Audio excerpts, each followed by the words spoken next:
वहीं इंडी गठबंधन कोटे से जेएमएम प्रत्याशी कल्पना सोरेन गांडेय विधानसभा उपचुनाव के लिए नामांकन करने पहुंची। कल्पना सोरेन गांडेय उपचुनाव के लिए समाहरणालय स्थित उप निर्वाचन पदाधिकारी सह जिला आपूर्ति अधिकारी गुलाम समदानी के समीप नामांकन का पर्चा दाखिल कर रहे हैं और नामांकन से पहले कल्पना सोरेन ने शिबू सोरेन और रूपी सोरेन से जीत का आशीर्वाद लिया।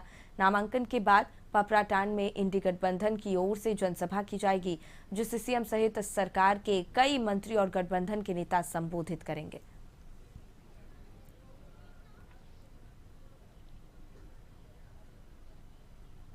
और इसी पर और ज्यादा जानकारी लिए ब्यूरो चीफ अनुराग जी हमारे साथ जुड़ गए हैं रांची से। देखिए अनुराग जी, इंडी गठबंधन कोटे से जेएमएम प्रत्याशी कल्पना सोरेन ने आशीर्वाद लिया है जीत का और चुनाव के लिए नामांकन करने भी पहुंच गई हैं। फिलहाल क्या कुछ जानकारी है आपके पास? शिखा, बिल्कुल जिस तरीके से अभी कल्पना सोरेन यहाँ पहुंची हैं, इस वक्त हम जिला समाहरणालय गिरिडीह के जिला समाहरणालय में मौजूद हैं और कल्पना सोरेन यहाँ पे कुछ देर पहले पहुंची हैं। उनका साथ दे रहे थे जेएमएम सांसद महुआ मांझी और यहाँ से गिरिडीह विधायक सुधीर सोनू, दोनों उनके साथ थे और जेएमएम के काफी कार्यकर्ता भी बाहर हैं। और अभी से नॉमिनेशन करने के बाद जस्ट समाहरणालय के अपोजिट में एक मैदान है, वहाँ पे वो जनसभा को संबोधित करेंगे। काफी भीड़ है वहाँ पे भी, काफी जेएमएम के कार्यकर्ता और यहाँ के आसपास के जितने लोग हैं सभी लोग वहाँ इस चिलचिलाती धूप में मौजूद है। बता दूं कि यहाँ पे गर्मी भी खासा बहुत ज़्यादा गर्मी पड़ रही है। उसके बाद भी जो लोगों का उत्साह है, जो जेएमएम कार्यकर्ताओं का उत्साह है, वो एकदम जोश उफान पे है, जोश पे है और सभी लोग जोश में हैं और नारे लगा रहे हैं कल्पना सोरेन जिंदाबाद। और मैं आपको बता दूं, कल्पना सोरेन यहाँ से अपने राजनीतिक सफर की शुरुआत कर रही हैं। इससे पहले वो भाषण जरूर दे रही थी, लोगों को संबोधित कर रही थी, लेकिन अगर चुनावी दृष्टिकोण से देखा जाए तो आज वो नॉमिनेशन करके इसे पक्का कर रही हैं। और गांडेय विधानसभा सीट जो खाली हुई थी 31 दिसंबर को, सरफराज अहमद जो वहां से विधायक थे, उन्होंने ये सीट छोड़ी थी। उसके बाद वो राज्यसभा सांसद चुने गए और वो सीट पे कल्पना सोरेन यहाँ से चुनाव लड़ रही हैं। 3 तारीख तक 3 मई अंतिम दिन है नॉमिनेशन को लेकर और आज कल्पना सोरेन यहाँ पे नॉमिनेशन कर रही हैं। उनके प्रमुख प्रतिद्वंदी जो होंगे वो दिलीप वर्मा होंगे, जिसे भाजपा ने यहाँ से उतारा है।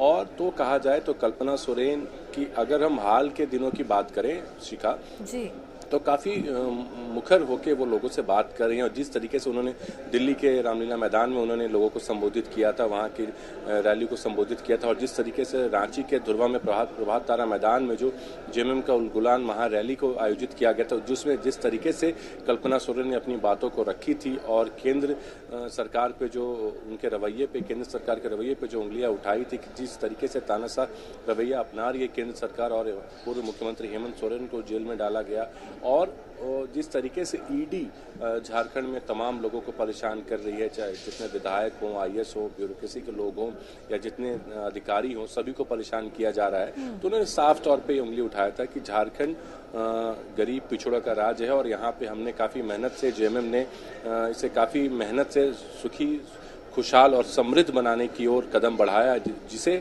सेंट्रल की जो केंद्र की जो सरकार है, बीजेपी को, नरेंद्र मोदी को पसंद नहीं आ रही है। ये तमाम आरोप कल्पना सोरेन ने केंद्र की सरकार पर लगाया है और जिस तरीके से उन्होंने प्रमुखता से अपनी आवाज़ों को उठाया है, काफ़ी तारीफ की जा रही है कल्पना सोरेन की। उलगुलान रैली में भी हमने देखा था कि काफ़ी सीनियर लीडर्स INDI गठबंधन के लोग मौजूद थे, मल्लिकार्जुन खड़गे भी मौजूद थे और फिर मैं आपको बताना चाहूँगा कि अरविंद केजरीवाल की वाइफ भी मौजूद थी, तमाम लोग मौजूद थे। वहां से उन्होंने संदेश दे दिया था। और आपको एक चीज़ और बताना चाहूँगा, आज यहाँ नॉमिनेशन करने के बाद अगर वो जीत के आती हैं तो ये कयास लगाए जा रहे हैं कि वो मुख्यमंत्री भी हो सकती हैं। और कुछ दिन पहले ही गिरिडीह विधायक सुधीर सोनू ने कहा था यहाँ की जनता को संबोधित करते हुए एक रैली में कि आप विधायक नहीं चुन रही हैं, आप कल्पना लोगों को, आप एक सीएम उम्मीदवार चुन रहे हैं। जिस तरीके से, और चंपई सोरेन ने भी हाल में कहा था, जो बातों बातों में इशारा दिया था कि हो सकता है कल्पना सोरेन आने वाले दिनों में मुख्यमंत्री हों। तो अब जिस तरीके से देखा जाए, क्योंकि हेमंत सोरेन इन दिनों जेल में बंद हैं और कल्पना सोरेन नॉमिनेशन कर रही हैं, क्योंकि अगर सब कुछ सही होता शिखा, तो आपको बता दूं, जब दिल्ली से हेमंत सोरेन लौटे थे और गिरफ्तारी के 2 दिन पहले ही जो विधायक दल की बैठक बुलाई गई थी, उसी वक्त ये कयास लगाए जा रहे थे कि हो सकता है कल्पना सोरेन को विधायक दल का नेता चुन के मुख्यमंत्री बनाया जाएगा। लेकिन सीता सोरेन उस वक्त सीता सोरेन जो सोरेन परिवार की सबसे बड़ी बहू है और स्वर्गीय दुर्गा सोरेन की पत्नी है, उन्होंने काफी इसका अपोज किया था और उन्होंने इस पर साफ तौर पर मनाही कर दी थी कि नहीं, वो नहीं बनेंगी, अगर वो बनेंगी तो मैं क्यों नहीं।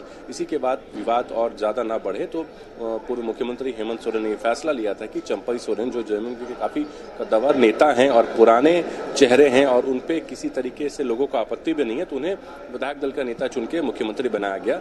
हालांकि उनके काम से भी काफी लोग, जनता यहाँ की खुश है और वो पूर्व मुख्यमंत्री हेमंत सोरेन द्वारा जितने भी कार्यों को किया जा रहा था और जितने भी पेंडिंग कार्य थे उन तमाम कार्यों को वो आगे बढ़ा रहे हैं और काफी अच्छे से काम भी कर रहे हैं मुख्यमंत्री चंपई सोरेन।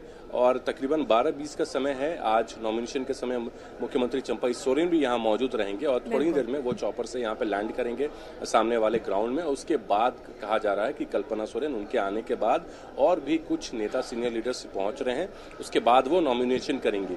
तो कुल मिला के शिखा, आज नॉमिनेशन करने के बाद विधिवत कल्पना सोरेन चुनावी मैदान में कूदने वाली है। बिल्कुल अनुराग जी, बहुत बहुत धन्यवाद आपका तमाम जानकारी हम तक पहुंचाने के लिए। और यहाँ रुकेंगे छोटे से ब्रेक के लिए, फौरन होंगे हाजिर।